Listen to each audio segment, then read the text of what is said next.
ಸ್ನೇಹಿತರೆ, ನಂಜನಗೂಡು ನಂಜುಂಡೇಶ್ವರನ ತೇರು ಇವತ್ತು. ನಿಮಗೆಲ್ಲ ನಂಜನಗೂಡು ನಂಜುಂಡೇಶ್ವರ ಆಯುಷ್ಯ ಆರೋಗ್ಯ ಭಾಗ್ಯ ಕೊಟ್ಟು ನೆಮ್ಮದಿ ಕೊಟ್ಟು ಶಾಂತಿ ಕೊಟ್ಟು ಕಾಪಾಡಲಿ ನಿಮ್ಗೆ. ನಮ್ಗೆ ಜನ ರಸ್ಸು ಅಂದ್ಬಿಟ್ಟು ಹೋಗಿಲ್ಲ ನಾನು ಇವತ್ತು.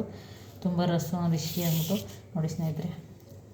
ಇದು ಅಲ್ಲಿ ಇಲ್ಲಿ ಹೋಗಿ 20 ರೂಪಾಯಿ 30 ರೂಪಾಯಿ ಕೊಟ್ಟು ಹಣ್ಣುಗಳು ತಗೋ ತಿಂತೀರಲ್ಲ, ಅದೇ ಫ್ರೂಟ್ಸ್ ಸಲಾಡ್ ಅಂದರೆ ಹಿಂಗೆ. ಬಾಳೆಹಣ್ಣು, ಸೌತೆಕಾಯಿ, ಒಂದು ಕ್ಯಾರೆಟು, ಪರಂಗಿ ಪೀಸು ಒಂದು, ಇಷ್ಟೇ. ವಾರಕ್ಕೊಂದ್ಸರಿ ತಿನ್ನಿ, ಮಕ್ಳಿಗೂ ಕೊಡಿ, ಆರೋಗ್ಯಕ್ಕೆ ಒಳ್ಳೆಯದು. ಬೇಸಿಗೆಯಲ್ಲಿ ಈಗ ಒಂದು ಸ್ವಲ್ಪ ಹಾಗಾಗಿ ಸೌತೆಕಾಯಿ ಎಲ್ಲ ತಿನ್ಬೇಕು, ಈಗ ಒಳ್ಳೆಯದು ಆರೋಗ್ಯಕ್ಕೆ. ಮಕ್ಳಿಗೆ ತುಂಬ ಬಿಸಿಲು ಜೀರ್ಣಕ್ರಿಯೆ ಆಯ್ತದೆ. ಸೌತೆಕಾಯಿ, ಕ್ಯಾರೆಟು ಕಣ್ಣು ಒಳ್ಳೆಯದು, ಆರೋಗ್ಯಕ್ಕೆ ಒಳ್ಳೆಯದು. ಬಾಳೆಹಣ್ಣು ಜೀರ್ಣಕ್ರಿಯೆ ಒಳ್ಳೆಯದು.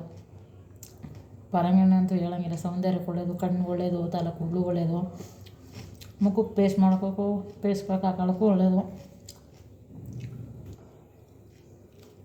ವಾರಕ್ಕೊಂದ್ಸರಿ ಕೊಡಿ. ನಾನು ಈಗ ಒಂದು ವಾರ ಮೇಲೆ ಒಂದು 15 ದಿನ ಆಗಿತ್ತು ತಿನ್ನಬೇಕು.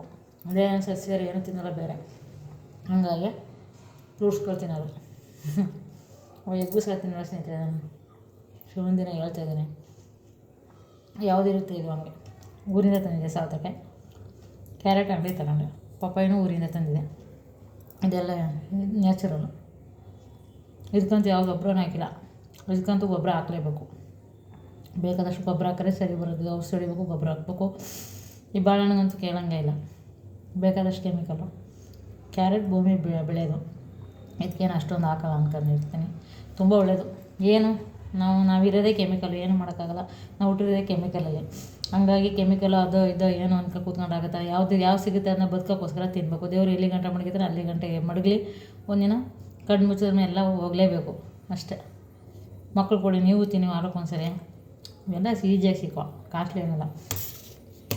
ಆಮೇಲೆ ಇನ್ನೊಂದು ವಿಷಯ ನೋಡಿದೆ, ತರಕಾರಿ ಎಲ್ಲನೂ ಕಟ್ ಮಾಡಿದ್ನಲ್ಲ, ಪಪ್ಪಾಯಿ ಸಿಪ್ಪ, ಸೌತೆಕಾಯಿ ಸಿಪ್ಪ, ಇದೆಲ್ಲನೂ ಇದನ್ನೇನು ಮಾಡ್ಬೇಕು ಅಂದರೆ, ನಮ್ಮೂರಲ್ಲಿ ಆಲ್ಮೋಸ್ಟ್ ಗೊತ್ತು ಇದೆಲ್ಲನೂ. ಇದನ್ನು ತಗೊಂಡೋಗಿ ತಿಪ್ಪೆಗೆ ಹಾಕ್ತಾರೆ, ಗೊಬ್ಬರ ಆಗುತ್ತೆ. ಇದನ್ನು ಹೊಲಕ್ಕೆ ಹಾಕ್ತಾರೆ. ಆಲ್ಮೋಸ್ಟ್ ಸಿಟಿ ಕಡೆ ಸಾಮಾನ್ಯ, ಕೆಲವ್ರಿಗೆ ಗೊತ್ತಿರುತ್ತೆ, ಕೆಲವ್ರಿಗೆ ಗೊತ್ತಿರಲ್ಲ. ಇದನ್ನು ಹಂಗೆ ತಗೊಂಡೋಗಿ ಗಿಡಕ್ಕೆ ಹಾಕ್ಬಿಡ್ತೀರಾ. ಗಿಡಕ್ಕೆ ಹಾಕಿದ್ರೆ ಇದು ಬೇಗ ಕೊಳೆಯಲ್ಲ. ಇರುವೆಗಳು ಬಂದು, ಹುಳಗಳು ಬಂದು ಗಿಡಗಳನ್ನ ಬೇರನ್ನ ಬುಡನ ತಿನ್ಕೋತಾವ. ಹಂಗಾಗಿ ಹೇಳ್ತಿರೋದು. ಹಂಗಾಗಿ ನೀವೇನು ಮಾಡಬೇಕು ಅಂದರೆ, ಒಂದು ಚೀಲಲ್ಲಿ ಒಂದಿಷ್ಟು ಮಣ್ಣು ತಗೋಬೇಕು. ಮಣ್ಣೊಳಗಡೆ ಇದನ್ನು ಹಾಕ್ತಾನೆ ಇರಬೇಕು. ಮನೆ ದೇವ್ರ ಪೂಜೆ ಮಾಡೋ ಹೂವು ಆಗಲಿ, ತರಕಾರಿ ಆಗಲಿ, ಆಮೇಲೆ ಟೀ ಸೋಪ್ ಆಗಲಿ, ಹಾಲು ಮೊಸರು ಏನು ಉಳಿದಿರುತ್ತೆ ಎಲ್ಲನೂ ತಗೊಂಡೋಗಿ ಚೀಲಕ್ಕೆ ಮಣ್ಣು ತುಂಬಿ ಆ ಚೀಲ ಒಳಗಡೆ ಈ ಕಸ ತಗೊಂಡೋಗಿ ಹಾಕಿ ಒಂದು 20 ದಿನ 15 ದಿನ ಎಲ್ಲ ಕೊಳೆತು ಒಂಥರ ಇದಾಗುತ್ತೆ. ಆಯುರ್ವೇದಿಕ್ ಗೊಬ್ಬರ ಅದು. ಹಂಗೆ ಅದನ್ನ ಮಿಲಾಯಿಸ್ಬಿಟ್ಟು ಆಮೇಲೆ ಸ್ವಲ್ಪ ತೆಗೆದು ಗಿಡಕ್ಕೆ ಹಾಕಿ, ಆಗ ತುಂಬ ಒಳ್ಳೆಯದು, ಚೆನ್ನಾಗಿರುತ್ತೆ. ಇದನ್ನೇ ತಗೊಂಡೋಗಿ ಡೈರೆಕ್ಟಾಗಿ ಹಾಕ್ಬಿಡ್ತೀವಿ. ಗಿಡದಲ್ಲಿ ಇರುವೆಗಳು ಮುತ್ಕೊಂಡು ಗಿಡನ ಬುಡನ ಕಿತ್ತಾಕ್ಬಿಡ್ತಾವೆ. ಆಗ ಹಾಕ್ಕೊಬೇಡಿ, ಹಂಗೆ ತಪ್ಪು. ಯಾವುದೇ ತರಕಾರಿ ಆದ್ರೂ ಅಷ್ಟೇ, ಒಂದು ಚೀಲದಲ್ಲಿ ಮಣ್ಣು ತುಂಬಿ ಅದಕ್ಕೆ ಇದನ್ನ ಹಾಕಿ ಒಂದು 15 ದಿನ 20 ದಿನ ಕೊಳಿಸಿ ಗೊಬ್ಬರ ಮಾಡಿ, ಆಯುರ್ವೇದಿಕ್ ಗೊಬ್ಬರ ಇದು. ಹಂಗಾಗಿ ಇದನ್ನು ತೆಗೆದು ಗಿಡಕ್ಕೆ ಹಾಕಿ, ಹೊಲಕ್ಕೆ ಹಾಕಿ, ಪ್ರತಿಯೊಂದಕ್ಕೂ ಒಳ್ಳೆಯದು. ಇದು ನಾನೇ ಕಂಡಿದ್ದೆ, ಯಾರೂ ಹೇಳಿಲ್ಲ ನನಗೆ.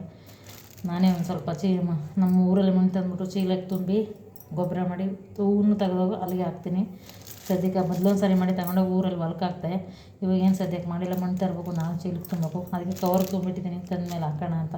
ಹಿಂಗೆ ಮಾಡಿ ನೀವು ಒಂದೊಂದು ಒಳ್ಳೆ ಮಾಹಿತಿ ಉಂಟಲ್ಲ. ನೀವು ಆಯುರ್ವೇದಿಕ್ ಡಾಕ್ಟರ್ ಅನ್ಕೊಳಕ್ಕೆ ಹೋಗ್ಬೇಡಿ, ಏನೂ ಇಲ್ಲ. ಇವೆಲ್ಲ ಆಯುರ್ವೇದಿಕ್ಕೆ, ಡಾಕ್ಟ್ರೇ ಹೇಳ್ಬೇಕು ಅಂತೇನಿಲ್ಲ. ನಾವು ಹೇಳ್ಕೊಬೋದು, ಅಳವಡಿಸ್ಕೋಬೋದು.